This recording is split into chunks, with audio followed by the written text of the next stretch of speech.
से पता है हमारे कितने पाकिस्तानी हैं जो बाहर शिफ्ट हो जाते हैं, जो बाहर रहते हैं लेकिन उनके दिल फिर भी पाकिस्तान में होते हैं। बिल्कुल पाकिस्तान के लिए धड़कते हैं और हमेशा वो पाकिस्तान के लिए सोचते रहते हैं। मुझे लगता है कि हमेशा रमजान में उनको बड़ी एटलीस्ट रमजान में तो याद आती होगी। वो जो सहरी का टाइम है, इफ्तार का टाइम है, आपके बहन भाई होते हैं, आपकी फैमिली होती है, पूरा खानदान कभी ना कभी जमा हो ही जाता है, तो और फिर ईद का मौका आ जाता है। बिल्कुल। और देखे ना कि हमारे लिए कितने अहम भी हैं कि पाकिस्तान की इकोनॉमी में कितना कंट्रीब्यूट करते हैं वो मोस्ट डेफिनेटली रेमिटेंसेस के जरिए, और फिर एफडीआई भी आता है इन्वेस्टमेंट के जरिए।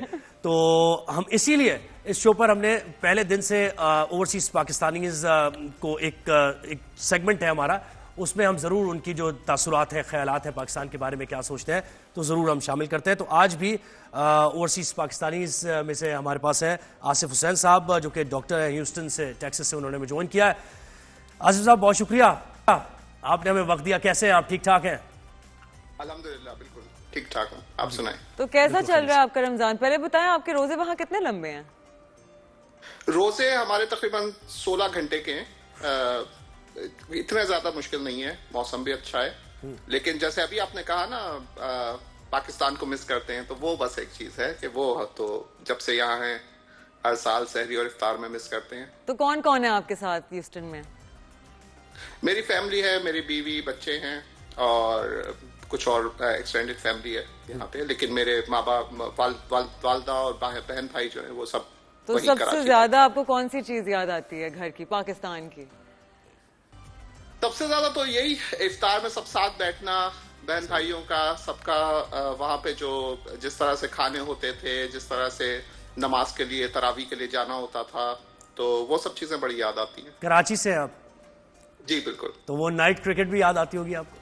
बिल्कुल बिल्कुल, ओवरनाइट क्रिकेट, और वो पूरे वो लाइटें लगा के वो होते थे, कभी कभी सहरी के बाद भी खेलते थे, तो हाँ बिल्कुल वो बहुत याद आता है। अच्छा आसिफ भाई, अपने ये जो आपकी फील्ड है, जो आपकी एक्सपर्टीज है वहां पर, उससे मुताल्लिक बताइए, और कितने पाकिस्तानी आपके साथ काम कर रहे हैं, पाकिस्तानी कम्युनिटी कैसे रहती है, क्या सोचती है, जरा इस बारे में बताइए। जी बिल्कुल, मैं किडनी ट्रांसप्लांट करता हूँ यहाँ पे, ट्रांसप्लांट नेफ्रोलॉजिस्ट हूँ और डायरेक्टर हूँ यूनिवर्सिटी ऑफ टेक्सास में।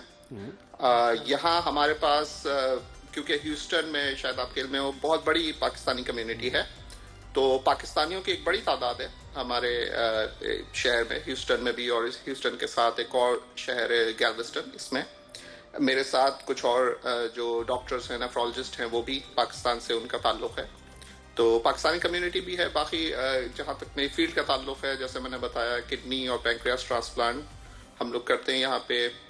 हमारे सेंटर में 100-150 के करीब ट्रांसप्लांट होते हैं जी साल के। तो हेल्थ सेक्टर में जो रिफॉर्म्स की हम बात करते हैं, पाकिस्तान में बहुत ज्यादा हम करते हैं, और हेल्थ कार्ड सिस्टम भी एक लेकर आए थे हम। कैसे जब कंपैरिजन करते हैं, कितना फर्क नजर आता है पाकिस्तान और यूएस? बहुत ज्यादा फर्क है। ना सिर्फ साइंस और टेक्नोलॉजी के एडवांसमेंट में फर्क है, एकेडेमिया में फर्क है कि रिसर्चेस जो होती हैं जो यहाँ पे है और जो वहाँ पे है, उसके साथ साथ उसका रिकॉर्ड करना, उसके ऊपर मजीद आगे तरक्की करना, इनोवेशंस, सब में फर्क है, हर चीज में बहुत ज्यादा दोनों मुल्कों में। सही है। अच्छा, जॉब अपॉर्चुनिटीज पाकिस्तान में कम है और लोग बाहर जाना चाहते हैं। आपके शोबे से वाबस्ता जो लोग हैं, नर्सिंग स्टाफ है, पैरामेडिक्स हैं, और पाकिस्तान में तो बहुत ज़्यादा ज़ाहिर है ये बड़ी मुश्किल हालात में गुजार रहे होते हैं, सैलरी भी कम होती है, तो बाहर जाना चाहते हैं, कैसे अप्लाई करें और कितना वेल इक्विप्ड होकर वहाँ पहुंचे ताकि उनको जॉब मिले? डॉक्टर्स का तो एक बहुत ही आसान या सादा प्रोसीजर है कि वहाँ पाकिस्तान से अगर किसी ने MBBS किया है तो USMLE होते हैं एग्जाम इनके, जिसके 2 स्टेप्स होते हैं, वो पास करते हैं, यहाँ आए, यहाँ पे फिर इंटरव्यूज होते हैं, रेजिडेंसी होती है, और इनका एक अमेरिका का एक सेंट्रल सिस्टम है ERAS, उसके थ्रू अप्लाई किया जाता है, और उसके बाद फिर हर साल सितंबर में उसका प्रोसेस शुरू होता है, और उसके बाद मैचिंग होती है, मुख्तलिफ यूनिवर्सिटीज में जॉब मिल जाती है। नर्सिंग के हवाले से भी इसी तरह का एक इनका सेंट्रल एग्जाम होता है जो पास करके आप यहाँ आ सकते हैं। इसके अलावा पैरामेडिकल स्टाफ, फार्मेसी, फिर सबसे बड़ी बात रिसर्च अपॉर्चुनिटीज जो हमारे यहाँ पाकिस्तान में अनफॉर्चुनेटली नहीं है, तो अगर किसी को इस एडवांस दुनिया में आना है और रिसर्च करनी है, तो वो भी उस हवाले से भी वो अप्लाई करके यहाँ आ सकता है। मुझे एक चीज पूछनी थी आपसे कि वहाँ सोशल इंटीग्रेशन और एक्सेप्टेंस, क्योंकि जाहिर सी बात है आप एक दूसरे मुल्क से एक अलग एक्सेंट के साथ, एक अलग रंगत के साथ उठ के जाते हैं, तो कोई भी आपको मतलब थोड़ा बहुत फेस किया आपने कि आपको थोड़ी मुश्किल हुई in the work place specially?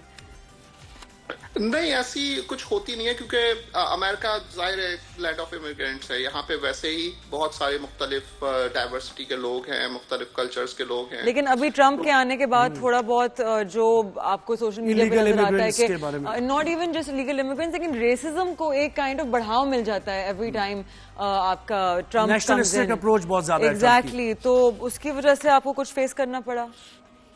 मुझे तो खैर नहीं फेस करना पड़ा, और ये चीजें वैसे सोशल मीडिया और मीडिया पे ही ज्यादा होती हैं, आम जिंदगी में इतनी नजर नहीं आती, लेकिन हाँ होती हैं। और ट्रम्प के आने के बाद पूरे अमेरिका के अंदर एक पूरी वेव चली है इस तरह की। और पाकिस्तानी ने तो बहुत सपोर्ट किया है ट्रम्प को इलेक्शंस में।